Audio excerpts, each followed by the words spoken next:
Kalian semua, dalam video ini isinya curhat ya. Isinya curhat tentang apa sajalah yang terbersit dalam pikiran saya akan bicara hari ini.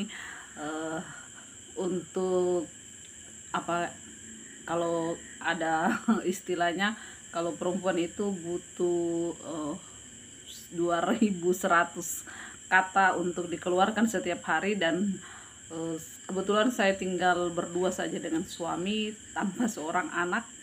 Sudah menikah 21 tahun, usia sudah 43 tahun.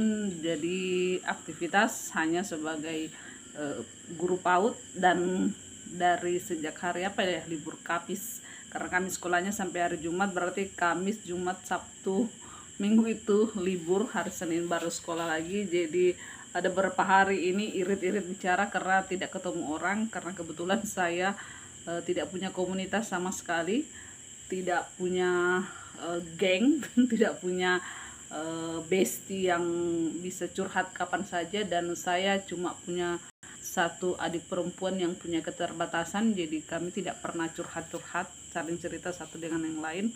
Ya begitulah kehidupan. Ini isinya curhat ya. Jadi kehidupan saya sehari-hari ya seperti ini, sepi, sunyi. Saya hanya ditemani oleh handphone saya, ditemani oleh anjing peliharaan dan ikan-ikan yang tidak bisa didengar suaranya.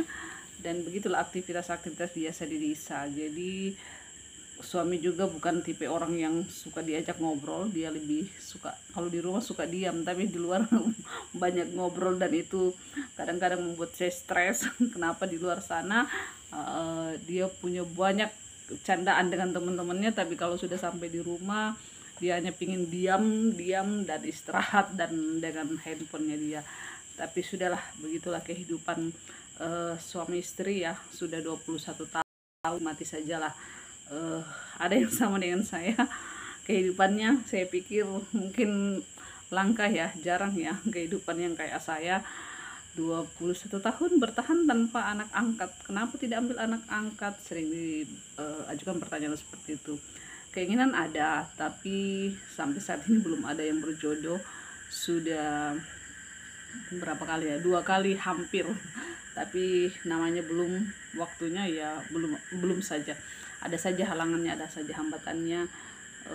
Dan tentang anak kandung, anak sendiri itu ya, jujur secara usaha, secara manusiawi, secara medis, tidak banyak yang kami lakukan, karena saya secara pribadi mengambil prinsip dalam hidup saya bahwa kehidupan baru itu haknya Tuhan. Jadi saya tidak terlalu ngoyoh mengambil segala langkah-langkah untuk bisa mengandung dan punya anak. Saya hanya melakukan yang wajar-wajar saja, sewajarnya saja. Bukan sekedar kami karena biayanya tidak ada. Selain itu juga memang biaya tidak ada untuk mengambil apa ya, jalur bayi tabung, inseminasi dan lain sebagainya. Itu selain dananya tidak ada, juga prinsip hidup saya atau keyakinan saya secara pribadi, itu saya pasrah sempurna kepada Tuhan. Karena itu tadi, saya menganggap bahwa kehidupan itu adalah haknya Tuhan. Jadi kalau dia mau beri, dia pasti beri. Kalau dia merencanakan, pasti dia terlaksana rencananya. Jadi apapun itu rencana Tuhan bagi saya jalani. Dan walaupun tidak punya anak, saya tidak mau hidup saya sia-sia. Hidup yang sia-sia itu seperti apa sih? Ya hanya memikirkan diri sendiri, hanya memikirkan kepentingan diri sendiri, finansial, ke popularitas, gengsi, ego dan lain sebagainya. Saya merasa kalau hidup hanya berputar seperti itu tidak ada gunanya, tidak bermanfaat sama sekali. Ya sebatas ada di bumi saja. Jadi saya menaruh dalam pikiran saya bahwa saya tetap bekerja. Saya bekerja keras, saya berusaha, saya berjualan, dan saya juga bersawah. Selain mengajar itu, saya juga mengisi waktu dengan kegiatan bekerja dan berusaha. Karena bagaimanapun selama masih di bumi kita butuh uang untuk segala fasilitas yang kita butuhkan, makan, minum, dan segalanya itu butuh dana dan butuh biaya. Tetapi tidak menjadi kan kita melakukan apa saja demi itu. demi uang dan demi mencukupi kebutuhan sekunder kita. Apa yang kita dapat, apa yang bisa kita dapat, apa yang kita diberikan kepada kita, itu yang menjadi bagian kita, dan itu yang kita gunakan dan kita syukuri, kita nikmati, dan kita bahagia dengan hal itu. Jadi begitulah kehidupan di sini yang saya alami. Dan maaf ya kalau curhatnya di media sosial, karena perempuan yang membutuhkan 2100 kata untuk dikeluarkan setiap hari itu tidak terpenuhi dengan situasi dan kondisi saya saat ini. Jadi izinkan saya curhat, dan kalian terima kasih kalau ada yang mau dengar, kalau tidak ada juga ya nggak apa-apa. Saya masuk pada inti curhat ya, bahwa kehidupan di bumi ini harus memberikan manfaat, memberikan dampak. Saya secara pribadi saat ini bukan saat ini, sejak lama saya sangat peduli dengan lingkungan. Motor suami datang. Oh bukan.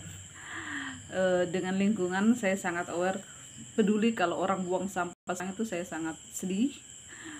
Dan sekarang saya ada pada titik berhenti untuk menegur orang dewasa untuk membuang sampah, karena saya pernah melakukan itu dan itu responnya tidak enak sekali di hati, tidak enak dan tidak nyaman. Jadi yang saya lakukan, kalau saya ketemu sampah plastik, sebisa mungkin saya pungut dan saya taruh di tempat sampah untuk dibakar orang dan lain sebagainya. Tapi untuk anak-anak paut saya tiap hari cerewet mereka. Kalau sudah waktunya mereka jajan atau makan jajan mereka, selalu diingatkan buang sampah di tempat sampah. Yang kedua adalah pendidikan. Saya sangat peduli terhadap pendidikan anak-anak, karena saya tidak bisa membayangkan bagaimana bumi kita nanti, bagaimana peradaban kita ke depannya kalau anak-anak ini tidak dididik dengan baik, bukan saja secara intelektual tetapi secara karakter, dididik, disiplin, diajar dengan baik supaya mereka memiliki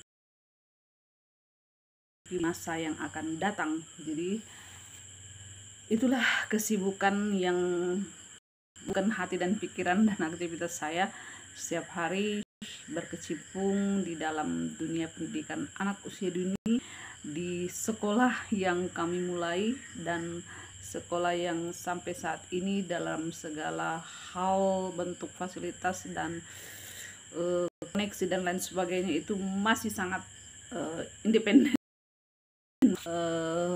minim ya, masih bahkan minim banget. Bahkan kami hanya boleh dikata tidak terkait dengan sekolah manapun, tidak masuk dalam komunitas manapun. Jadi saya dan rekan saya itu hanya berfokus kepada anak yang datang dipercayakan orang tuanya di sekolah kami, dan kami didik dengan baik semampu kami, sebisa kami. Dan yang paling utama di sana nilai-nilai kehidupan, kesopanan, tata krama dan lain sebagainya. Dan itu tidak mudah di zaman sekarang ini.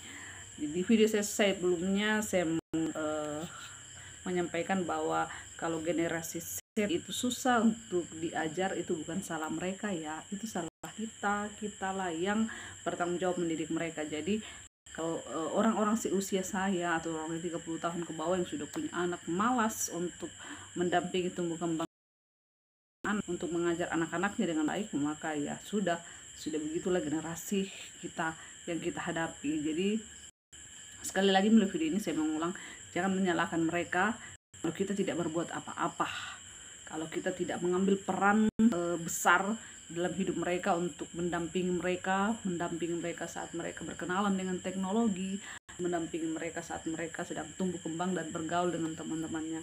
Kalau kita kerjanya sebagai orang tua hanya kasih mereka makan, kasih mereka pakaian, lalu kita sibuk dengan HP kita, sibuk dengan pekerjaan kita, sibuk dengan komunitas kita sendiri, tidak mengikuti anak kita 1x24 jam, jangan menuntut banyak ya, jangan menyalahkan bahkan, tapi introspeksi diri supaya hidup ini berjalan dengan seimbang.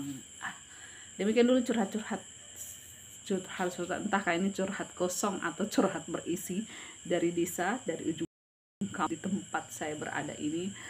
Salam sehat buat kalian semua, baik-baik ya, tetap semangat, tetap sukacita. Kalian yang punya pergumulan, kita punya Tuhan Yesus yang selalu siap untuk mendengarkan curhatan kita, dan hikmatnya memberikan kita solusi dan jawaban atas setiap pergumulan hidup kita, setiap persoalan hidup kita.